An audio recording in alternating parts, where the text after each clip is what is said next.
Amélie de Montchalin, bonjour. Bonjour. Merci d'être avec nous, ministre de la Transformation, de la fonction publique.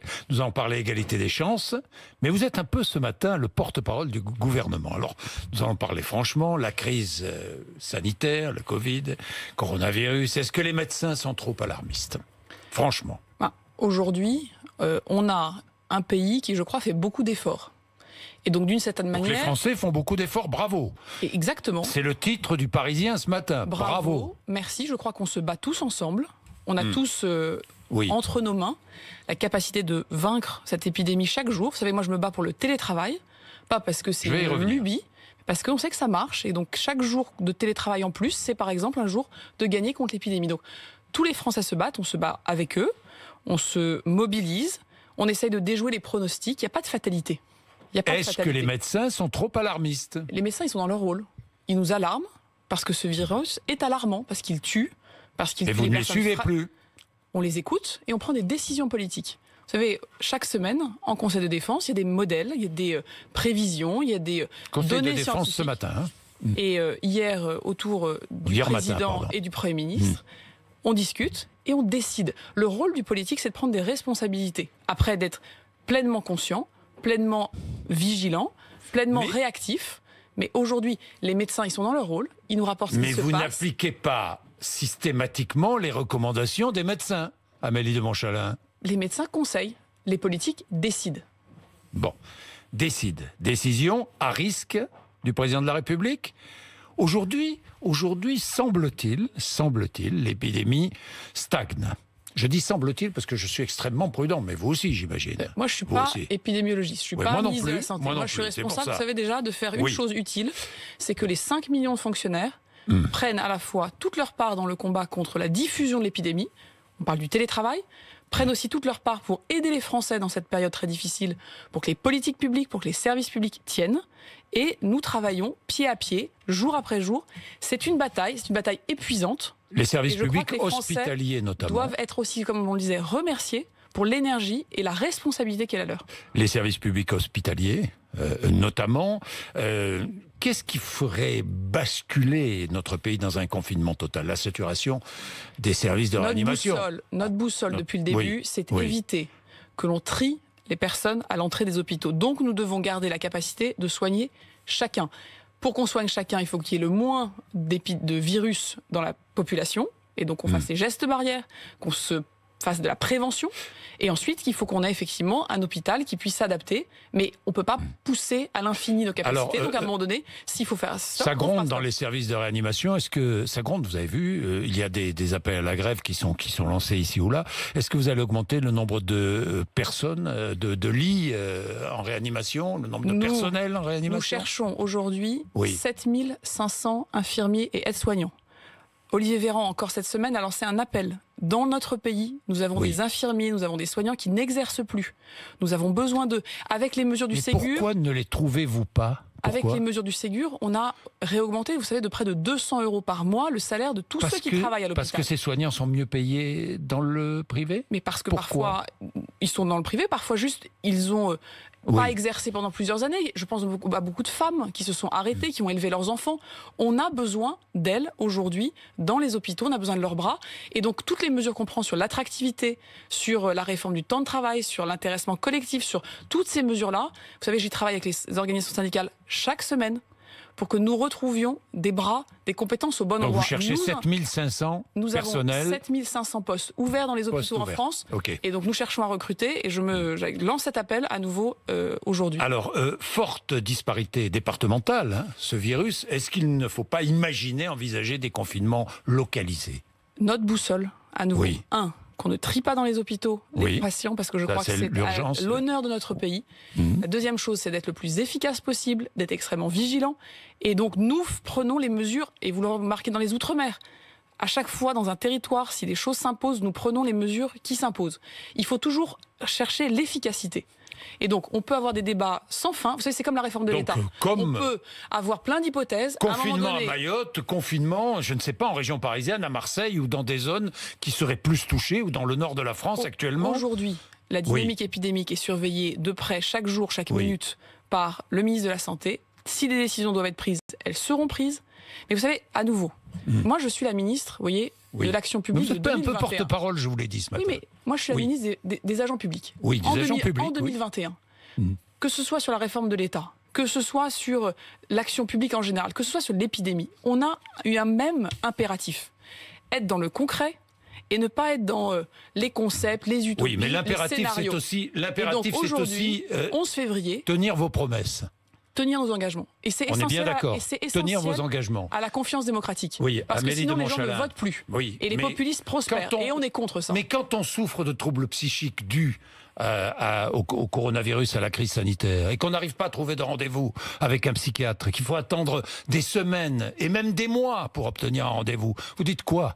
Je dis que ça fait 2 ans qu'on essaye par tous les moyens de recruter des psychiatres, qu'on essaye par tous les moyens de recréer un lien entre la psychiatrie et l'hôpital, que évidemment c'est un énorme défi pour notre pays, parce que cette crise vient aggraver parfois des situations difficiles. Donc je vous dis qu'on se bat. Après, le rôle d'un ministre, et le rôle en particulier est le mien, c'est que nous regardions la crise en face, responsabilité. Que nous regardions les choses en face, et que quand il y a des difficultés, quand il y a des choses à corriger, on s'adapte, on agit, on avance. Les Français, ils attendent de nous pas des discours, ils attendent qu'on trouve des solutions. Et c'est tout l'enjeu dans cette crise. Voilà. Pour obtenir un rendez-vous chez un psychiatre. Eh bien, je prends le point. Vous savez qu'on se bat sur le sujet déjà depuis maintenant 2 ans. La psychiatrie a été abandonnée, oubliée pendant des décennies. Vous imaginez bien qu'on ne forme pas un psychiatre en 2 ans. Maintenant, c'est au cœur de tout ce que l'on mène dans ce domaine-là, comme dans beaucoup d'autres, être les ministres de 2021. Pas des campagnes électorales à venir, pas des utopies de dans 10 ans. Même s'il y en a une qui vient. Nous, on a là les pieds sur terre et on a l'obligation de travailler pour les Français aujourd'hui. Et donc on le fait dans tous les domaines. Bien, Amélie de Montchalin, le télétravail, vous venez d'en parler, impératif, le télétravail partout où c'est possible, c'est ce que répète le Premier ministre. Alors, dans la fonction publique, les chiffres sont pas très bons. 42%, c'est quoi? 42% de télétravail, c'est le chiffre que vous avez donné?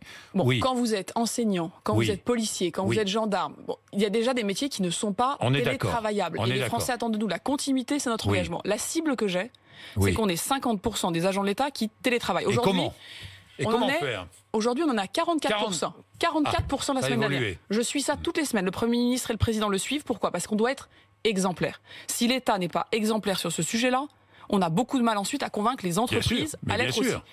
Comment on fait pour déployer du télétravail? On équipe en ordinateur portable plus de 200 000 ordinateurs portables. On en a encore commandé 50 000. On équipe en outils. On fait de la formation. Vous savez, le principal frein au télétravail, il y a bien sûr d'avoir un équipement pour travailler à distance. Mais d'avoir de la confiance dans les équipes, que les managers soient formés à travailler avec des équipes qui ne sont pas dans le même couloir, dans le même bureau. Et donc, on a beaucoup d'enjeux de transformation vraiment de la manière d'organiser nos services. Mais après, je sais que je travaille très précisément. J'écoute les organisations syndicales chaque semaine sur des remontées précises. Quand ça ne correspond pas aux instructions, on corrige. Les instructions, c'est quoi en ce moment? C'est qu'on arrête les réunions. Quand on peut se rencontrer en visioconférence, en audioconférence, on arrête de devoir se mettre dans la même pièce. Et les instructions, c'est que tout le monde fasse un peu plus de jours de télétravail. On a beaucoup d'agents publics aujourd'hui qui font 1 jour, 2 jours ou 3 jours. Eh bien, on leur demande de faire plutôt 2 jours, 3 jours, 4 jours, 1 jour de plus. C'est très important parce que 1 jour de télétravail en plus, c'est 1 jour de gagner sur l'épidémie. Et je crois qu'il faut vraiment insister là-dessus. C'est pas parce qu'on aurait un dogme, c'est pas parce qu'on a une lubie, c'est pas parce que c'est une règle, c'est parce que c'est efficace. Amélie de Montchalin, on avait parlé d'un chèque alimentaire dans le cadre de la loi climat, et puis ça a disparu. Il va revenir où ce chèque alimentaire et pour qui? Le ministre de l'Agriculture et de l'Alimentation travaille. On a des enjeux, on voit aujourd'hui, sociaux, on a des enjeux de souveraineté alimentaire, et donc je lui laisserai vous préciser le pourquoi, mais il va exister ce chèque alimentaire. Et c'est un travail que nous poursuivons. Là, pour le coup, la ministre de la fonction publique, à nouveau, que je suis, vous voyez, n'est pas celle qui doit faire des annonces ce matin sur le sujet. Elle peut être porte-parole du gouvernement, puisqu'elle sait quand même ce qui se passe au sein du gouvernement. J'imagine que vous êtes informé. Chaque ministre a sa responsabilité. Alors, parlons des jeunes. Exactement pas de RSA jeunes, on est bien d'accord? Aujourd'hui, on doit redonner des ambitions, des perspectives, des possibilités, notamment de construire un avenir pour cette jeunesse qui peut se sentir sacrifiée. Très bien, mais il y a une urgence. Il y a une urgence pour une bonne partie de la jeunesse. Parce que alors, sinon, quelles mesures allez-vous prendre? Cette jeunesse, si on ne s'en occupe pas avec beaucoup de volontarisme, elle sera récupérée par les communautaristes, par les extrémistes, par ceux qui ont des miroirs aux alouettes. Notre ambition avec le président de la République, depuis le début du quinquennat, c'est de redonner ses chances à tous les jeunes Français. On l'a fait par l'école, par le dédoublement des classes, par les devoirs. Aujourd'hui, il y a une urgence, Amélie de Montchalin. Parce que l'urgence, c'est que la promesse républicaine soit réelle, soit concrète, pour tous les jeunes de France d'aujourd'hui, pour ceux qui ont 20 ans et 22 ans aujourd'hui. On est d'accord. Mais Amélie de Montchalin, pour cette jeunesse qui souffre financièrement aujourd'hui, qui se retrouve sans travail, à côté des études, est-ce que vous allez prendre une mesure d'urgence ? Nous prenons beaucoup de mesures d'urgence. Nous avons permis de retourner à l'université 1 jour par semaine. C'est insuffisant. Nous avons financé les repas dans les Crous à 1 euro. Nous avons financé du soutien psychologique. Mais surtout, nous avons redonné des perspectives d'emploi. Mais il n'y aura rien de plus. Il n'y aura rien de plus. Il n'y aura pas de mesures spécifiques. On engage la garantie jeune. La garantie jeune, c'est quoi ? C'est que pour tous les jeunes, quand ils vont dans une mission locale, ils ont un accompagnement, ils ont une formation, qu'il n'y ait plus de jeunes qui soient sans formation, sans emploi, sans stage. Le plan Un jeune, une solution. C'est des centaines de milliers de jeunes qui ont trouvé un emploi. C'est, vous savez, en 2020, 500 000 jeunes en apprentissage. Ces 500 000 jeunes qui, aujourd'hui, se forment, ont un petit revenu, voire le début d'un salaire. Personne ne nie l'effort que vous faites. Mais je vous demande, est-ce qu'il y aura une mesure d'urgence dans le cadre de cette crise sanitaire pour les jeunes Français ? Ce qu'on annonce ce matin avec le président de la République, c'est une mesure d'urgence. Alors allez-y. C'est pour les jeunes d'aujourd'hui. Il n'y aura pas de mesure financière d'urgence, mais il y aura une mesure financière dans ce qu'on annonce avec le président ce matin. Alors laquelle ? Nous annonçons qu'à la rentrée de 2021, tous les jeunes boursiers qui voudront préparer les concours de la fonction publique pour devenir un jour un préfet, un directeur d'hôpital, un commissaire de police, qui sait, un magistrat, auront un complément de bourse de 4 000 € par an pour préparer dans de bonnes conditions ces concours de la fonction publique. Pourquoi on fait ça ? Parce qu'aujourd'hui, il n'y a pas de monopole du service de l'intérêt général. Servir son pays, l'aider à avancer, c'est noble.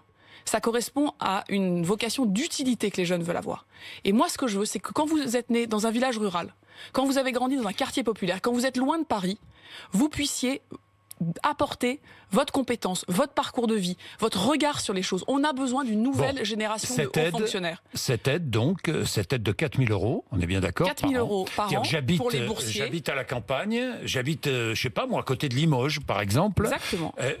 Où est-ce que je pourrais aller passer mes concours pour entrer un jour dans une grande école publique ? Si vous habitez à Limoges, que vous êtes d'un milieu modeste, vous êtes boursier, allez à Paris 2 ou 3 ans, 4 ans pour préparer les concours. C'est impossible, mes parents n'ont pas les moyens. Exactement. Et je n'y pense pas. Vous aurez une classe préparatoire qui s'appelle Talent. Talent du service public.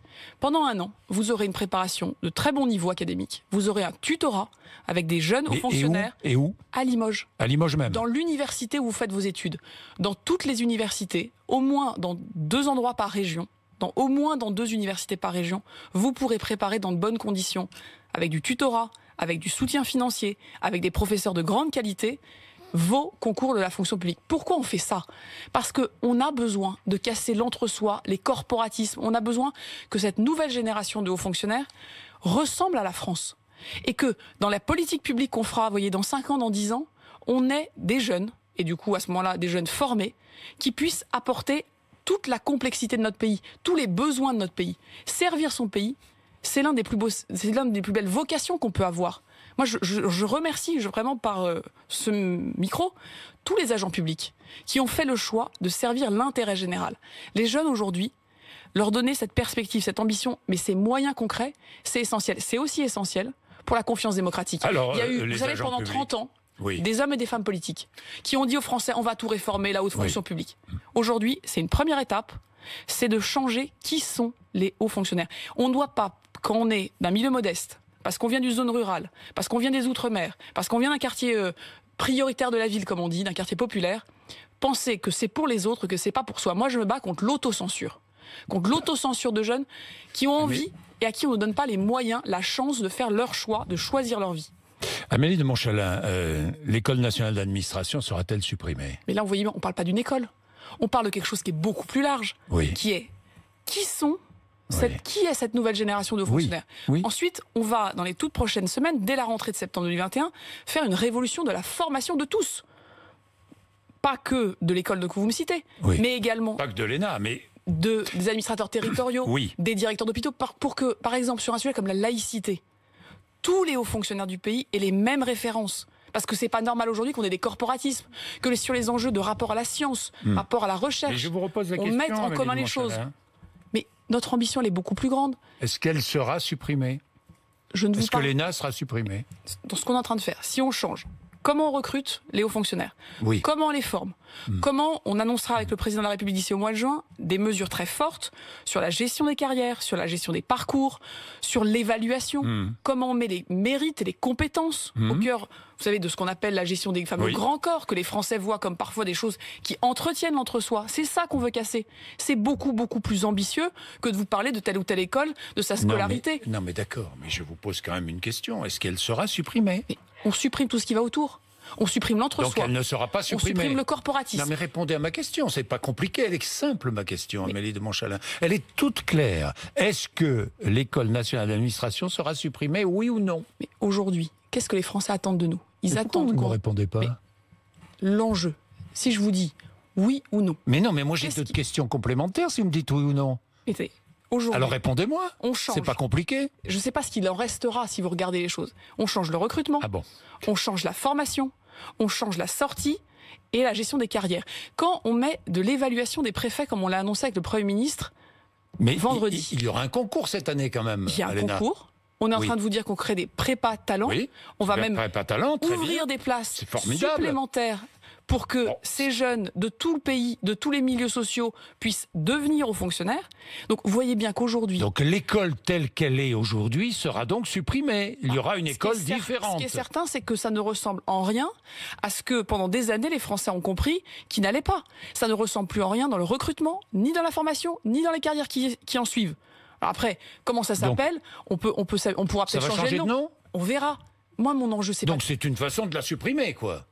École. Mais mon enjeu, c'est de supprimer l'entre-soi, c'est de supprimer le corporatisme, c'est de supprimer donc, tout ce qui ne va pas. Elle sera telle qu'elle est aujourd'hui, cette école sera supprimée. Ce qui est sûr, c'est que tout ce que les Français ont compris qui ne fonctionnait pas sera supprimé. Parce que ce qu'on veut casser avec le président, c'est cette inertie qui fait qu'aujourd'hui, les Français ont le sentiment, et il faut qu'on se batte contre son sentiment, qu'il y a, vous savez, une fameuse technocratie. Un ministre... Ils ont ce sentiment. Vous n'avez pas fait l'ENA. Moi, je ne suis pas fonctionnaire, j'ai pas fait l'ENA. HEC. J'ai fait une autre école et je me suis engagé il y a 3 ans en politique pour servir mon pays. Et j'ai une conviction, c'est qu'il faut qu'on redonne tout son sens à la responsabilité politique. Quand on se présente devant les Français, moi j'ai été élu, j'ai pris des engagements. C'est ces engagements qui font qu'aujourd'hui, quand j'étais député, puis aujourd'hui quand je suis membre du gouvernement, j'ai un devoir absolu.